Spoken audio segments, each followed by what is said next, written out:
성도 여러분 평안하셨습니까?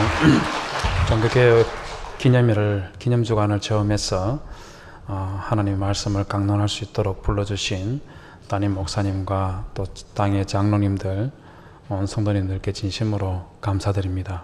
1부 예배와 2부 예배를 드리면서 두 가지가 제 눈에 선명하게 띄었습니다. 하나는 1부 예배에 참석하시는 분의 숫자나 2부 예배에 참석하는 분들의 숫자가 너무 비슷해서 이런 교회도 있구나 하는 그런 생각이 첫 번째 들었습니다. 두 번째 눈에 확 들어왔던 거는 담임 목사님 설교 잘한다는 말은 들었지만 노래도 저래 잘할 줄은 몰랐습니다. 목소리가 너무 좋다는 생각에 제 인상이 확 다가왔습니다. 성도 여러분, 지금 우리 한국교회는 개혁과 더불어서 회복이 절실한 그런 상황에 놓여 있습니다. 여러분들도 아시다시피 우리 한국교회는 지금 쇠퇴기에 접어들어 있는데 여러분들이 생각하는 것보다 쇠퇴 정도가 훨씬 더 심각합니다. 교회들마다 고령화가 많이 진행이 되어 있고 또 전체 한국교회들 중에서 주일학교가 없는 교회가 약 40%에 가까이 됩니다. 뿐만 아니고 그나마도 주일학교가 있는 교회들에도 학생들의 아이들의 숫자가 이전하고는 비교할 수 없을 정도로 많이 줄어들어서 갈수록 아이들의 목소리가 줄어들고 있습니다. 제가 몸담고 있는 고려신학대학원과 관련해서 말씀드리면 10년 전부터 목사가 되기 위해서 저희 신학교에 진학하는 신입생들의 숫자가 줄어들기 시작을 해서 3, 4년 전에는 여학생을 제외한 남학생들의 숫자가 절반으로 줄어들었습니다. 우리 고신교회를 섬기는 부교육자의 전체 총 숫자가 약 한 2,000명 가까이 된다면 지난 10년 동안 약 400명 가까이가 줄어들었습니다. 이로 인해서 교회들마다 부교육자 증빙할 때 큰 어려움을 겪고 있습니다. 부민교회는 그렇지는 않겠지만 어떤 교회들은 1년 반, 2년이 지내도 부교육자를 청빙하지 못하는 그런 사례들도 있습니다. 이런 상태로 그대로 10년이 돼가면 추가로 한 500명 정도가 더 줄게 됩니다. 그러면 전체 2,000명 가까이 되는 고신의 부교육자들 중에서 900명이 줄어드는 절반 가까이가 줄어들게 되겠죠. 10년 뒤에는 우리 고신교회들은 부교육자 청빙하는 문제 때문에 감당할 수 없을 정도로 큰 어려움을 겪게 되어 있습니다. 이 상태로 그대로 유지가 되면 한 20년 정도 지나면 담임 목사 청빙하는 것도 심각한 어려움을 겪을 것이고 자연스럽게 고신교회는 절반으로 줄어드는 그런 날이 우리 코앞에 와 있습니다. 제가 이런 말씀을 드리는 것은 교회가 쇠퇴하니까 이것 사람이 어떻게 할 수 있는 것도 아니고 그냥 쳐다만 보고 있자, 이런 말씀을 드리려고 하는 것이 아니라 저는 이럴 때일수록 우리가 그리스도를 믿는 그 믿음을 더욱더 굳건하게 가져야 되고 이럴 때일수록 우리 모두의 마음속에 하나님 나라의 미래에 대한 소망을 꼭 품어야 되지 않나, 그런 생각을 저는 가집니다. 다니엘서가 바로 그걸 이야기해 주고 있습니다. 우리가 읽은 다니엘서 2장은 두 부분으로 나눌 수가 있습니다. 첫째 부분은 1절에서 24절까지이고 여기에서 우리가 잘 아는 느부갓네살 왕이 꿈에 한 신상을 보고 그 신상에 관한 내용을 말해 주지도 않고 박사와 술객들에게 꿈 내용과 해석을 제시해 달라고 그렇게 요구하는 내용들이 기록되어 있습니다. 9절에서 13절에 이르면 저기 보시는 것처럼 느부갓네살 왕은 꿈 내용과 해석을 제시하지 못하는 모든 박사와 술객들을 모두 죽이라고 그렇게 명령을 내립니다. 여러분, 바로 이 처형될 박사와 술객들에는 다니엘과 그의 친구들도 포함이 되어 있다는 것 여러분들 혹시 기억하고 있습니까? 많은 분들이 다니엘 하면 너무너무 지혜롭고 그리고 바벨론과 페르시아의 총리로 지냈던 사람이기 때문에 인생 자체가 꽃길을 걸어간 사람으로 그렇게 우리는 생각을 합니다. 그래서 돌잔치 때나 입시를 앞둔 자녀들을 위해서 우리는 기도할 때 이 자녀들이 어떻게 되기를 기도합니까? 다니엘처럼 되기를 그렇게 기도하죠. 다니엘이 꽃길을 걸어갔다는 것 전혀 틀린 말은 아니지만, 그러나 다니엘서 2장까지에서 다니엘의 모습은 꽃길을 걸어간 것이 아니라 인생이 죽음의 그림자가 가득한 그런 어두운 길 위에 서 있다고 저는 그렇게 생각합니다. 여러분들이 다니엘서를 얼마나 꼼꼼하게 읽어보셨는지 모르겠지만, 다니엘서 1장 1절 이하에서 다니엘을 소개하는 글들을 쭉 읽어보면 다니엘서 1장 1절 이하에서 다니엘의 소개에서는 독특하게도 다니엘의 아버지가 누구인지 언급이 없습니다. 이사야, 예레미야, 에스겔서를 여러분들 1장 1절 2절을 부분들 읽어보시면 한결같이 이들의 아버지가 누구였는지 언급을 합니다. 심지어 스가랴서 같은 경우는 스가랴의 아버지뿐만 아니라 할아버지까지 언급이 돼요. 그러나 다니엘은 아버지가 누군지 언급이 없습니다. 다니엘이 지금 바벨론에 포로로 끌려와 있다는 것을 감안하면 그가 포로로 끌려오는 이 전쟁통에 그의 아버지가 죽었는지 살았는지 성경은 말하지 않고 있다는 겁니다. 뿐만 아니라 여러분, 다니엘은 지금 바벨론에 유학 온 것이 아니고 이민 온 것이 아니고 전쟁 포로로 끌려와 있다는 것, 이걸 명심을 해야 됩니다. 여기에 대해서 꿈과 해석을 말해주지 않으면 죽인다는, 그야말로 이 말도 안 되는 이유이죠. 이런 말도 되지 않는 이유 때문에 죽을 위기에 처해 있는 것이, 그게 지금 다니엘서 2장에 있는 다니엘의 모습입니다. 제가 이렇게 말씀드리니까 아무리 그래도 느부갓네살 왕이 모든 박사와 술객들을 설마 다 죽일까 이렇게 생각하실지 모르겠어요. 그러나 여러분들이 생각하는 것보다 느부갓네살 왕은 훨씬 더 무섭고 잔인한 사람이었습니다. 예레미야 애가 2장 20절에서 21절에 보면 느부갓네살과 그의 군사들이 유다와 예루살렘을 공격할 때 그때 저질렀던 그 만행 때문에 예레미야가 하나님 앞에 마음의 깊은 슬픔 가운데서 기도하며 노래하는 내용이 있습니다. 20절에 보면 여호와여 보시옵소서, 주께서 누구에게 이같이 행하셨는지요. 여인들이 어찌 자기 열매 곧 그들이 낳은 아이들을 먹으며 제사장들과 선자들이 어찌 주의 성소에서 죽임을 당하오리까. 안식일날 하나님 앞에 제사장들이 하나님께 예배 드리는 그런 제사장들로 가득 채워져 있어야 되는데 그게 아니고 제사장들이 시신들이 거기 가득 채워져 있다는 겁니다. 선지자들이 예루살렘 성전에서 하나님의 말씀을 선포하고 그것들을 가르치면서 그런 선지자들로 가득 채워져 있는데 그곳에 선지자들의 시체가 가득 채워져 있다는 겁니다.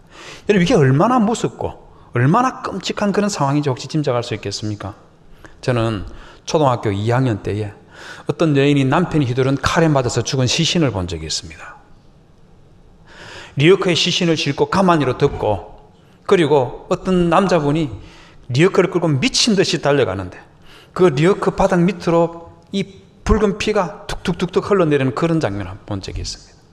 이게 얼마나 무서웠고 얼마나 끔찍했는지 트라우마가 되어서 지금도 그 리어카의 모습을 선명하게 기억하고 그 장소가 어디였는지도 기억하고 그 여인을 찌렀던 그 남편의 이름까지도 지금까지 기억합니다. 사람 한 명 죽는 거 보는 것도 이렇게 무섭고 끔찍한데, 여러분 예루살렘 성전에 나뒹굴고 있는 수많은 시신들을 한번 상상해 보십시오. 21절에 보면 늙은이와 젊은이가 다 길바닥에 엎드려서 싸우며 내 처녀들과 내 청년들이 칼에 쓰러졌나이다. 이 참혹한 광경 때문에 이 예레미야가 얼마나 가슴이 아팠는지 20절 전반부에 보면 이 모든 일을 행한 사람들이 느부갓네살과 그의 군인들이었음에도 불구하고 여호와여 보시옵소서, 주께서가 누구입니까? 주께서 누구에게 이같이 행하셨는지요? 우리 하나님께, 하나님 당신께서 이 백성들에게 이런 일을 행한 것 아닙니까? 이렇게 말했어요. 여러분, 이 느부갓네살 왕이 왕으로 있는 동안에 자신이 했던 업적들을 기록해 놓은 게 있습니다. 바벨로니아 크로니클이라는 것인데 우리식으로만 하면 조선왕조 실록하고 비슷한 겁니다. 기원전 605년 다니엘이 포로로 끌려가는 이 전쟁, 이 있기 바로 몇 달 전에 이 느부갓네살 왕이 지금의 특히 남쪽에 있는 갈게미시라는 곳이 있어요. 다음 장면 넘겨봐 주시겠습니까? 거기에서 아시리아를 완전히 멸망을 시키고, 아시리아를 도와주기 위해서 이집트의 바로 왕이 수십만 명을 이끌고 갈게미시라는 곳에 왔었는데, 그때 느부갓네살 왕이 이집트 군인들을 괴멸을 시킵니다. 제일 하단에 보면 그때 느부갓네살 왕이요, 몇 명 살아서 이집트로 도망쳐가고 있는 그 군인들을 끝까지 추격했어요. 단 한 명도 집으로 돌아가지 못하게 했다고 그렇게 말하고 있습니다. 여러분, 잔인하다는 생각 들지 않습니까? 수십만 명을 죽이면서 그때 도망가고 있던 사람들의 숫자가 10명이 되는지 100명이 되는지는 알 수 없지만, 여러분, 그 패장병들 좀 돌아가게 놔줄만 하지 않나요? 끝까지 추격해서 한 명도 집으로 돌아가지 못하게 다 죽인 사람이, 그 사람이 느부갓네살 왕입니다. 이 느부갓네살 왕이 12절에 보면 분노했다고 그렇게 말하는데, 여러분 어느 정도로 분노했겠습니까? 우리 12절에 보면 왕이 분노한 것을 강조하기 위해서 반법복을 써서 진노하고 통본하여라고 그렇게 말했습니다. 그런데 저 부분 아람어로 기록되어 있는데 중간에 있는 이상하게 생긴 글자들이 아람어입니다. 저기 보시면 빨간색으로 되어 있는 글자 한번 보십시오. 몇 자로 되어 있습니까? 우리 한글 성경은 진노하고 통본하여 두 글자로 되어 있는데 아람어는 몇 글자로 되어 있습니까? 뜻은 몰라도 세 글자로 되는 눈에 보입니까? 저중에서 제일 마지막에 있는 글자가 사키인데 뜻이 Great Exceeding입니다. 극히, 매우 이런 뜻을 가지고 있어요. 그래서 킹 제임스 버전은 Angry and Very Furious라고 그렇게 번역해 놨는데요, 말 그대로 느부갓네살 왕이 어느 정도 화가 났냐면 자기 감정에 컨트롤이 안 될 정도로 엄청나게 분노를 했다는 거예요. 그런 분노한 왕이 13절에 보면 왕의 명령이 내리매라고 이렇게 되어 있습니다. 얼핏 보면 진노한 왕이 적극적으로 군인들에게 야, 쟤들 다 죽여버려 이렇게 명령한 것처럼 그렇게 보이지만, 여러분 아람어 성경에서는 뭐로 되어 있냐면 다타라는 말을 씁니다. 이 다타의 뜻이 무엇이냐면 법 또는 칙령이라는 의미를 가지고 있어요. 그래서 13절 킹 제임스 버전에 보십시오. 디크리라고 해놨죠. 칙령이 뭐겠습니까? 칙령은요, 공식 문서를 작성해서 거기에 왕의 직인을 찍었다는 말입니다. 그럼 한번 생각해 보십시오. 이 장면이 어떤 장면인지. 분노한 왕이 칙령을 내렸으니까 그 칙령을 붙들고 그 왕궁 뜰에 와 있는 박사술객들을 전부 다 죽여버리고, 그 자리에 나오지 아니했던 이 박사술객들을 죽이기 위해서 왕의 군인들이 바벨론 거리를 막 헤집고 다니고 있는 그 모습을 상상해 보십시오. 다니엘과 그의 친구들을 죽이기 위해서 헤집고 다니고 있는 그 군인들의 모습을 상상해 보라는 겁니다. 여러분, 이게 꽃길입니까? 이게 꽃길이에요? 이건 꽃길이 아니고 죽음의 그림자가 너무 짙게 깔리는 그런 어둡고 캄캄한 그 길 위에 다니엘이 서 있다는 것이죠. 성도님, 이럴 때 다니엘은 뭐 했겠습니까? 다니엘은 기도했습니다. 다니엘서 2장 16절에서 18절에 보면 다니엘이 건의대장에게 말해서 왕에게 시간을 잠깐만 주십시오 하고 간청하고 나서, 그리고 집으로 돌아가서 18절에 보면 하늘에 계신 하나님이 이 은밀한 일에 대하여 불쌍히 여기사 죽임을 당하지 않게 하시기를 구했다고 그렇게 말하고 있습니다. 여러분, 이게 이상해요. 이게 특별해요. 왜 특별하냐면, 여러분, 우리 구약 성경에는 아브라함, 야곱, 모세, 다윗, 솔로몬, 느헤미야 같은 우리 신앙의 조상들이 하나님 앞에 기도하고, 그리고 했던 그 기도의 내용들이 곳곳에 기록되어 있습니다. 그 기도문들을 보면 한결같이 하나님께서 나와 내 후손들에게 복을 주시옵소서라든지, 아니면 하나님의 백성들이 범죄하였다가 회개해서 하나님께 돌아오면 용서하여 주옵소서, 이런 내용들로 다 되어 있어요. 그런데 다짜고짜 거두절미하고 하나님 저 죽지 않게, 저 좀 처형당하지 않게 살려주십시오, 이런 기도만 하는 사람은 다니엘밖에 없습니다. 여러분들이 알고 있는 영웅 다니엘하고 완전 다른 모습으로, 다른 하나님 앞에 하나님의 나라 이런 내용 들어있지 않고 하나님 저 좀 죽지 않게 하여 주옵소서, 이 기도만 하더라는 것이죠. 우리의 영웅이 왜 이런 모습일까, 이런 생각하실지 모르겠지만, 그러나 저는 다니엘이 이 절박한 순간에 하나님께 기도했다는 것은 삶이 어둡고 칠흑같이 어두운 그 순간 누구에게 의지해야 되는지를 다니엘은 분명하게 알았다 하는 것을 보여주고 있습니다. 성도여러분, 혹시 엘턴 존이라는 영국 가수 혹시 아시겠습니까? 아마 50대 이상 되시는 성도님들 중에는 아마 이분이 불렀던 노래들 한두 개 정도 머릿속에 떠오르는 분들도 있으리라고 생각됩니다. 아니 우리 부민교회 성도님들은 찬송가만 부르기 때문에 이런 건 잘 모른다 이런지는 혹시 모르겠는데요, 30대 40대 여러분들도 아는 사람입니다. 디즈니사에서 만든 애니메이션 중에서 라이언 킹, 그 라이언 킹 애니메이션 주제곡인 Circle of Life, 이거 불렀던 사람이 엘턴 존입니다. 이 엘턴 존이 마를린 멀러라는 미국 여배우 아시죠? 이건 모르면 죽었던 사람이 아니지 않습니까? 마를린 멀러가 죽었을 때 그때 A Candle in the Wind라는 노래를 작사 작곡해서 헌정을 했습니다. 마를린 멀러의 본명을 부르면서 Goodbye Norma Jean, 안녕히 가세요 노르마 진, Though I never knew you at all, 비록 내가 당신을 전혀 알지 못했지만, 이렇게 시작합니다. 똑같은 노래를 여러분 지금 영국의 왕인 찰스가 왕세자였을 때 그의 아내였던 다이애나 왕세자비 기억나시죠? 그분이 불의의 사고로 죽었지 않습니까?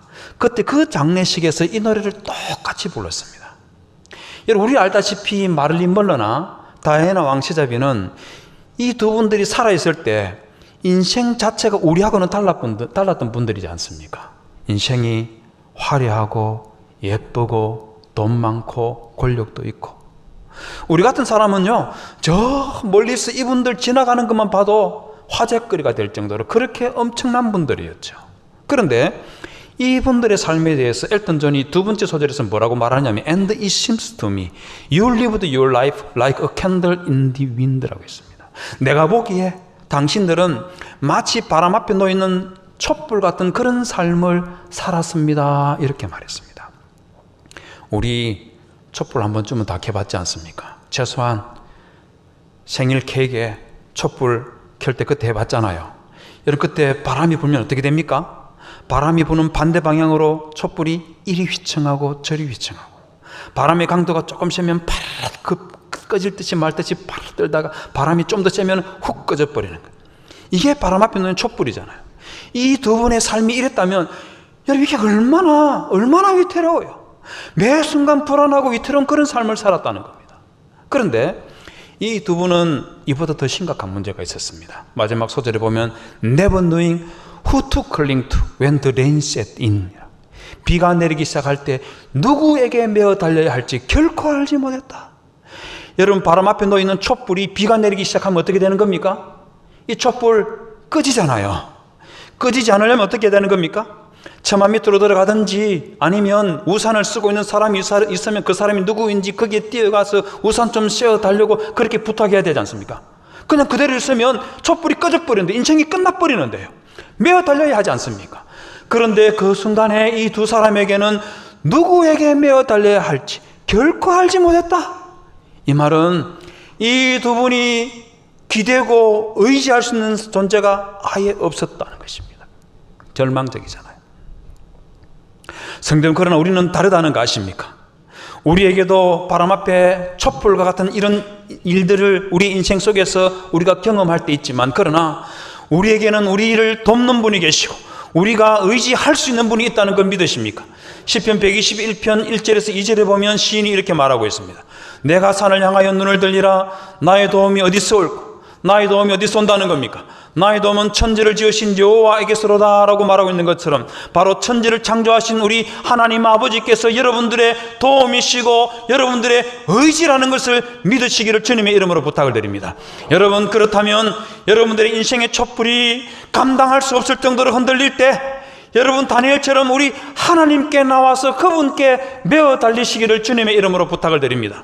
비바람이 몰아쳐서 여러분들의 얼굴에 빗물인지 눈물인지 알 수 없는 액체가 끊임없이 흘러내릴 때 빗속에 우두커니 그렇게 서 있지 마시고 피난처이신 우리 주 예수 그리스도께 나와서 그분이 여러분들을 위해서 행하시는 크고 놀라운 일들을 경험하시는 그런 성도님들이 되시기를 주님의 이름으로 부탁을 드립니다. 다니엘서의 2장은 둘째 부분은 2장 25절에서 45절까지 이어지고 있습니다. 거기에서 다니엘은 하나님께서 알려주신 그 느부갓네살 왕이 꾸었던 그 꿈 내용과 해석을 왕에게 말해주는 것으로 구성이 되어 있습니다. 꿈 내용과 해석을 말해주면서 우리 하나님께서는 세 가지를 우리에게 알려주고 있어요. 첫 번째는 왕에 말해주지 않는 그 꿈 내용과 왕도 알지 못하는 그 꿈의 의미를 우리 하나님께서는 다 아신다는 것이죠. 그 은밀한 일을 우리 하나님께서는 모두 다 아신다는 것입니다. 두 번째는 이 꿈이 의미하는 내용이 바벨론과 페르시아와 그리스, 로마 제국의 흥망성쇠를 말하는 것이지 않습니까? 인간이 아직 경험하지 못했던, 어느 누구도 알지 못하는 그 미래의 인간의 역사, 그것을 우리 하나님께서는 아신다는 것이죠. 그게 단지 한다는 것으로 끝나는 것이 아니라 우리 하나님께서 인류의 역사를 통치하시고 섭리하신다 하는 것을 보여주시는 것이죠. 세 번째는 다니엘의 말을 통해서 미래의 삶이 어둡고 절망적인 그 순간에 우리 하나님의 백성들은 하나님의 나라를 소망하며 살아야 된다 하는 것까지 보여주고 있습니다. 제가 이렇게 말씀드리니까 혹시 여러분들 가운데에 혹시라도 아니 이렇게 살기 좋은 세상에 살면서 즐길 것도 너무너무 많은데 우리가 하나님의 나라의 미래까지 생각해야 되나 이렇게 생각하시는 분들이 혹시 있을지 모르겠어요. 그 하나님 나라의 미래는 목사님들이나 장로님들이 고민하고 우리는 현재를 생각하면서 즐겨야지, 그게 인생이잖아, 이렇게 혹시 생각하실지 모르겠어요. 혹시 여러분 까르페 디엠이라는 말 들어보셨습니까? 까르페 디엠, 현재를 잡아라 또는 현재를 즐기라, 그런 뜻을 가지고 있죠. 죽은 시인의 사회로 우리나라에서는 방영되었던 영화 Dead Poets Society라는 저 영화에서 로빈 윌리엄스라는 이 미국의 배우가 했던 말 때문에 이 까르페 디엠이 전 세계에 다 알려졌습니다. 저 영화에 보면은요, 로빈 윌리엄스가 미국의 아이비 리그, 우리로 치면은 서울대, 연세대 가기 위해서 공부만 하는 그 학생들 귀에다가 까르페 디엠, 현재를 잡아라, 까르페 디엠, 현재를 즐기라, 그렇게 속삭입니다. 여러분, 이 영화가 너무너무 감동적이에요. 지금도 네이버에 들어가서 죽은 시인의 사회 한번 검색해 보십시오. 평점이 9.2가 넘습니다. 저는 이 영화를 미국 유학 가는 비행기 안에서, 미국 땅을 밟기도 전에 비행기 안에서 저 영화를 봤는데 너무 감동을 받아서 유학 가면 공부만 할 게 아니라 좀 놀아야 되는 게 아닌가, 이 생각을 확 들게 만들어 주었습니다. 게다가 로빈 윌리엄스가요, 이 와이셔츠만 입고 바지 주머니에 손을 콱 집어넣고 학생들 책상 위에 탁 올라가서 강의하는 저 모습 보면은요, 너무너무 멋있어요. 그래서 저도 저 모습 보고 나도 공부 마치고 한국 돌아오면 학생들 책상 위에 올라가서 강의 한번 해봐야 되겠다 생각은 했지만은 실천을 못했습니다. 그랬다가는 아마 쫓겨나지 않았을까, 그렇게 생각이 됩니다. 그런데 까르페 디엠이란 이 말, 로빈 윌리엄스가 처음 했던 것이 아니라 지금부터 2100년 전 로마의 쾌락주의자이자 시인이었던 호라티우스라는 사람이 이 말을 처음 했었습니다. 여러분이 호라티우스가 까르페 디엠이라는 이 말을 처음 했을 때 로마 사회가 발칵 뒤집혀졌어요. 그래, 까르페 디엠, 우리가 맨날 제국을 만들기 위해서 전쟁하러 나가서 그렇게 일만 하고 있는데, 야, 까르페 디엠, 현재를 즐겨야지, 인생 뭐 있어? 난리가 났습니다. 수백 년 동안 영향을 끼쳤어요. 그런데 여러분, 무려 500년이라는 세월이 지나고 나서 초대 교회의 유명한 교부였던 제롬이라는 교부가 이 호라티우스를 신랄하게 비판합니다. 그리스도와 벨리알이 무슨 조화를 이룰 수 있으며 호라티우스와 시편 기자가 무슨 상관이 있느냐. 호라티우스를 비판하면서 벨리알 즉 사탄을 언급했습니다. 깜짝 놀랄 일이죠. 무엇 때문에 이랬겠습니까? 여러 가지 이유 중에 하나가 뭐냐면 바로 저 까르페 디엠, 까르페 디엠 그 다음에 나오는 저 말 때문입니다. 까르페 디엠, 현재를 즐겨라. 쿠암, 가급적이면 미니멈, 최소한 크레둘라, 믿어라. 포스테로, 미래는. 가급적이면 미래는 조금만 믿고, 아니 미래는 생각하지 말고 현재를 즐기라, 이렇게 말을 했다는 것이죠. 여러분, 성도님처럼 우리 그리스도인들도 인생을 소중하게 여기고 삶을 즐거워할 줄 알아야 된다고 생각합니다. 왜 그러냐면 우리 하나님께서 우리에게 인생을 허락하셨지 않습니까? 그렇기 때문에 때로는 맛있는 것도 먹을 수 있어야 되고 때로는 좋은 것들 눈으로 볼 수도 있어야 돼요. 그게 하나님께서 우리에게 인생을 허락하신 중요한 이유 중에 하나이기 때문입니다. 하지만 성도 여러분, 사람은 미래를 포기하고 현재만 즐길 수 있는 그런 존재가 절대로 아니라는 거 아십니까? 농부는 가을에 추수할 것을 생각하며 봄에 힘겹게 씨를 뿌려야 됩니다. 여러분들도 여러분 자신의 미래와 여러분들 가정의 미래를 생각하면 내일 아침에 출근하셔야죠. 다 포기하실 겁니까? 그렇기 때문에 우리 성도들도 지금 당장 힘들고 어려운 일이 있다 하더라도 내 자신의 미래와 가정의 미래를 생각하면서 이런 것들 이겨내고 극복하면서 앞으로 나아가야 되는 것이죠. 그러나 우리 성도는 여기에 머무는 것이 아니라 삶이 힘들고 어려운 그 순간에도 하나님 나라의 미래를 생각해야 된다는 겁니다. 왜 그런지 아십니까? 내가 수고하고 노력해서 많은 것을 성취하고 큰 성공을 이루어놨다 하더라도 우리가 살고 있는 이 사회와 나라가 소돔과 고모라처럼 되어버리고 그래서 결과적으로 망해버리면 우리가 이루는 성취와 성공 이거 아무 의미가 없는 겁니다. 여러분 다니엘이 그래서 그걸 말해주고 있는 겁니다. 다니엘서 2장은 다니엘이 포로로 끌려와서 있는 이런 상황이 있음에도 불구하고 다니엘에게 미래는 더 어둡고 캄캄하지만 하나님 나라의 미래를 소망해야 된다 하는 것을 보여주고 있습니다. 여러분 다니엘이 왕의 꿈과 해석을 말하기 시작하는 2장 31절을 볼까요? 여기 보면 이런 말이 나옵니다. 왕이여 왕이 한 큰 신상을 보았는데 그 신상이 왕 앞에 섰는데 크고 광채가 매우 찬란하며 이렇게 시작합니다.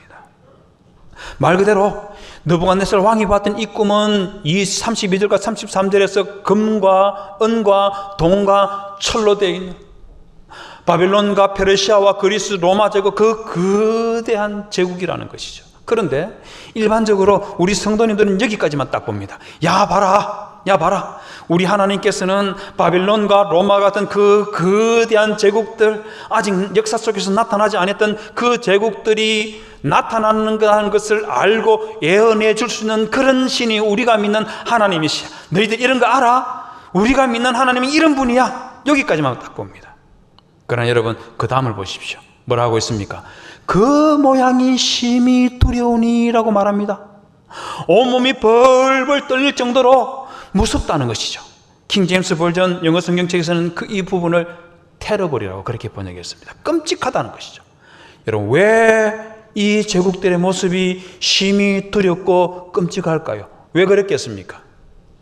여러분 그 모양은 크고 광채가 특심할지 모르지만 여러분 이들이 제국을 형성하기 위해서 짓밟았던 주변의 조그마한 나라들과 민족들 그 사람들이 흘렸던 수많은 피들을 생각해 보십시오. 여러분 이들이 제국을 형성하면서 근본적으로 하나님의 백성들을 짓밟고 학대했던 그 모든 것들을 한번 상상해 보십시오. 굳이 로마의 네로 황제를 말하지 않더라도 우리의 신앙의 선배들이 얼마나 많은 사람들이 이들이 휘두른 칼날 앞에 처참하게 죽어갔었습니까? 그러니 그 모양이 심히 두렵고 끔찍하다는 것이 말 그대로 미래가 앞으로 1000년 동안 어두운 정도가 아니고 끔찍한 미래가 다니엘의 앞에 놓여 있다 하는 것을 보여주고 있는 것이죠. 반면에 하나님의 나라는 너무 초라하게 묘사가 됐습니다. 34절에 보면 또 왕이 보신 적 사람의 손으로 하지 아니하고 뜨인 돌이 나왔습니다.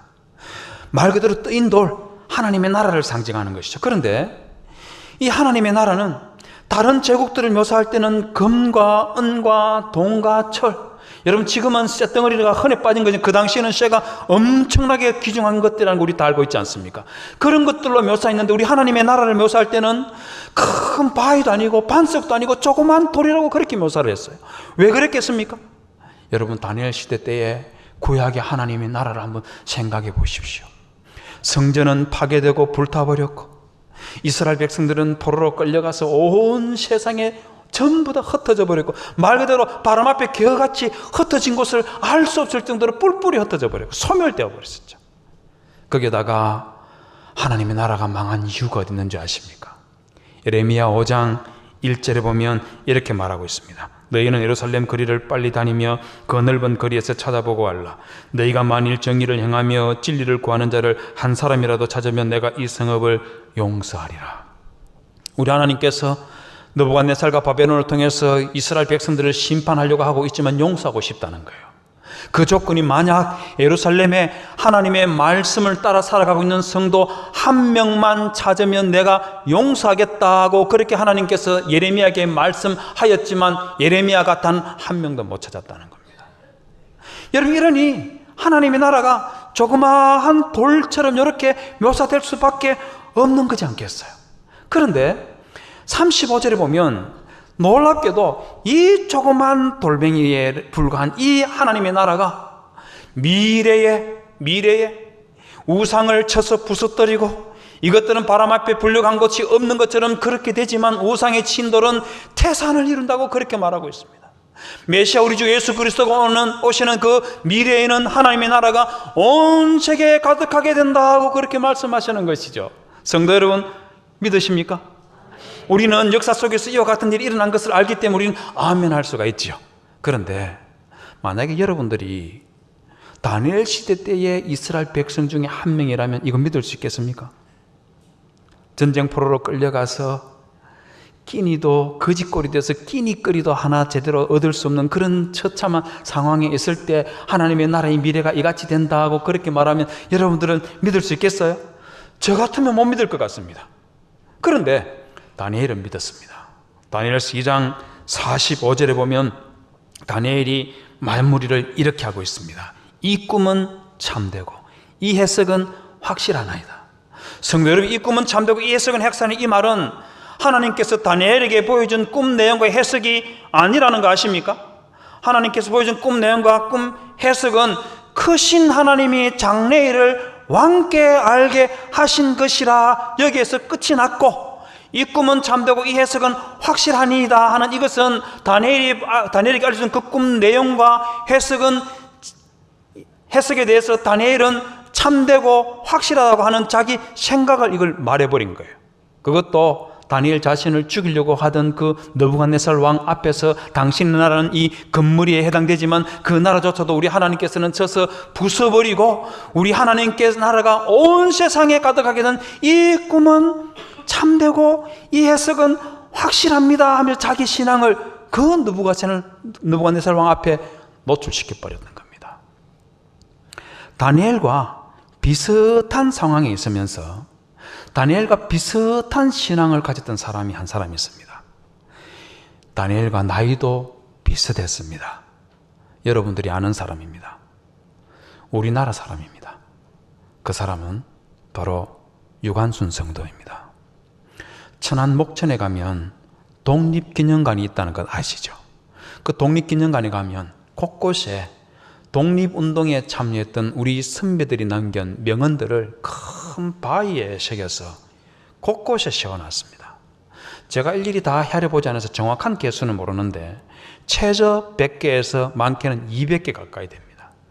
그 많은 명언을 새겨놓은 비석들 중에 기도문이 딱 하나가 있습니다.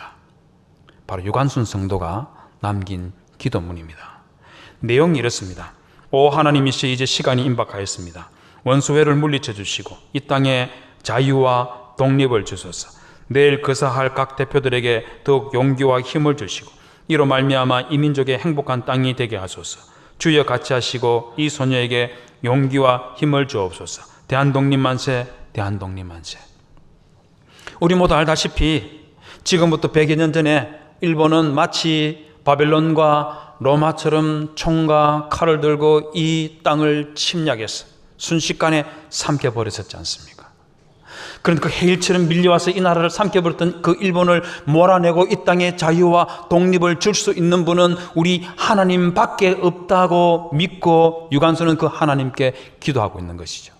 그런데 저 기도문을 읽어보면 유관순은 그냥 망한 조선의 자유와 독립을 꿈꾸었던 것이 아니라 그 이상이었던 것 같아요. 저 중간에 빨간 글자로 되어 있는 부분 보십시오. 이 민족의 행복한 땅이 되게 하소서라는 저 주여 같이 하시고라는 이 말을 보면 유관순은 망한 조선의 자유와 독립도 꿈꾸었지만 거기에 더해서 이 민족의 행복한 땅, 양반과 상놈의 차별이 없고 남녀의 구분이 없는 유관순 시대는 꿈도 꿀 수 없었던 그런 나라, 그 하나님의 나라가 이 땅에 임하기를 기도하면서 우리 하나님 앞에 저와 같은 기도문을 작성해서 남겼다는 것이죠. 성도 여러분, 지금부터 100년 전에 이 땅에 예수 믿는 사람이 몇 명이나 있었겠습니까? 유관순의 고향 저 천안 병천 그 깡촌에 예수 믿는 사람이 몇 명이나 됐을까요? 여러분 한번 가보십시오. 그곳에 예수 믿는 사람이 과연 몇 명이나 있었을지 한번 가보십시오. 이 나라에 예수 믿는 사람이 소수에 지나지 않을 때, 그때 유관순은 우리 하나님께서 이 땅의 자유와 독립을 회복시켜 주시고 이 땅에 우리 하나님의 나라, 이 민족의 행복한 땅이 되게 해달라고 그렇게 기도하더라는 것이죠. 성도 여러분, 우리도 다니엘과 유관순처럼 저런 하나님 나라의 미래에 대한 소망을 좀 가지면 안 되겠습니까? 한국교회가 비록 쇠퇴한다고 기죽지 말고, 한국교회 미래가 좀 어둡다고 해서 주눅들지 말고, 우리의 미래인 주일학교에 복음의 씨앗을 뿌려야죠. 중고등부, 대학 청년부라는 그 텃밭에 우리의 신앙의 물을 줘야 되지 않겠습니까? 때로는 울며 씨앗을 뿌리고, 때로는 온몸에 땀이 젖을 정도로 그 신앙의 물들을 줘야죠. 그래서 우리의 다음 세대인 우리 주일학교를 통해서, 이 미래 세대를 통해서 진정한 의와 진리가 가득한 우리 주 예수의 나라, 그 나라가 이 땅에 임하도록 우리가 함께 믿고, 우리가 함께 꿈을 꾸고, 우리가 함께 소망합시다. 성도 여러분, 우리 고려신학대학원이 바로 이 하나님의 나라가 세워지는 그 일에 하늘의 미랄이 되어 땅에 떨어져 썩고 또 썩었어.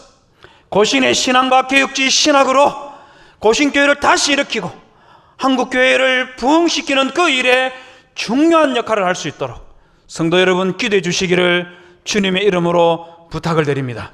이 말씀 생각하면서 우리 성도 여러분, 담임 목사님 나올 때까지 1분 동안만 기도하도록 합시다. 하나님 아버지, 다니엘이 그랬던 것처럼 우리의 삶이 힘들고 고통스러울 때 우리 하나님 앞에 기도하는 그 신앙 잃어버리지 않게 도와주시옵소서. 우리의 삶이 힘들고 어려울 때 우리 미래를 생각하게 하옵시되 우리 하나님 나라의 미래에 대한 그 소망을 가슴에 품고 기도하는 그런 저 자신이 되게 하여 주옵소서. 우리 다 같이 한번 기도하겠습니다.